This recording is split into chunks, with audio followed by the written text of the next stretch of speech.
Big boss fame Shanmukh మరోసారి చిక్కుల్లో పడ్డాడు. షణ్ముఖ్ గంజాయితో పోలీసులకు చిక్కడం సంచలనం రేపుతోంది. పెళ్లి చేసుకుంటానంటూ ఓ యువతిని మోసం చేసిన కేసులో షణ్ముఖ్ అన్న సంపత్ వినయ్ కోసం పోలీసులు వాళ్ళింటికి వెళ్లారు. ఈ నేపథ్యంలో ఇంట్లో తనిఖీ చేయగా షణ్ముఖ్, సంపత్ వినయ్ గంజాయితో పట్టుబడ్డారు. దీంతో వీరిద్దరిని పోలీసులు అదుపులోకి తీసుకున్నారు. గంజాయి దొరకడంపై నార్సింగి పోలీసులు వీరిని విచారిస్తున్నారు. ఈ అంశానికి సంబంధించి మరింత సమాచారం క్రైమ్ కరెస్పాండెంట్ రాఘవేంద్ర అందిస్తారు.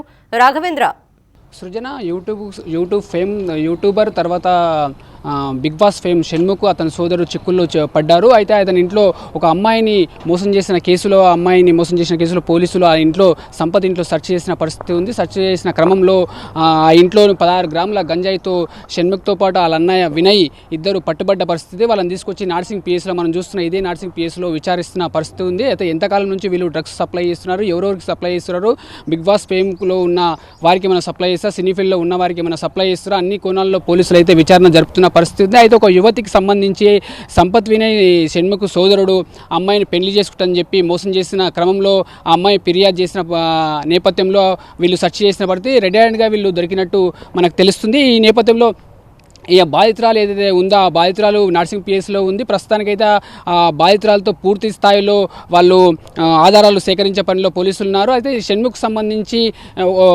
బయటికి మాత్రం పోలీసులు షణ్ముఖ్ లేడని చెప్తున్నారు, కొంతమంది షణ్ముఖ్ ఉందని చెప్తున్నారు. అయితే షణ్ముఖ్తో పాటు అతని సోదరుడు సంపత్ వినయ్ని విచారిస్తున్న పరిస్థితి. ఎంతకాలంగా వీళ్ళు డ్రగ్స్ సప్లై చేస్తున్నారనే కోణంలో పోలీసులు విచారణ చేస్తున్న పరిస్థితి. మరి కాసేపట్లో మనకు క్లారిటీ వచ్చే అవకాశం ఉంది. కొద్దిసేపటికి తమ ఎస్ఓటి డీసీపీ శ్రీబాలగిటంగా వచ్చిన పరిస్థితి. ఆమెను సంప్రదించినప్పుడు మరి కాసేపట్లో ప్రెస్ నోట్ విడుదల చేస్తామని చెప్తున్న పరిస్థితి.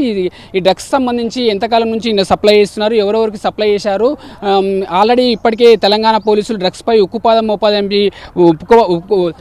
మోపాలని చెప్పి సీఎం రేవంత్ రెడ్డి ఆదేశాలు జారీ చేసిన నేపథ్యంలో డ్రగ్స్ వాడకం వల్ల వాళ్ళు సీరియస్ అవుతున్న పరిస్థితి ఉంది. మొత్తం మీద ప్రస్తుతానికైతే విచారణ కొనసాగుతుంది.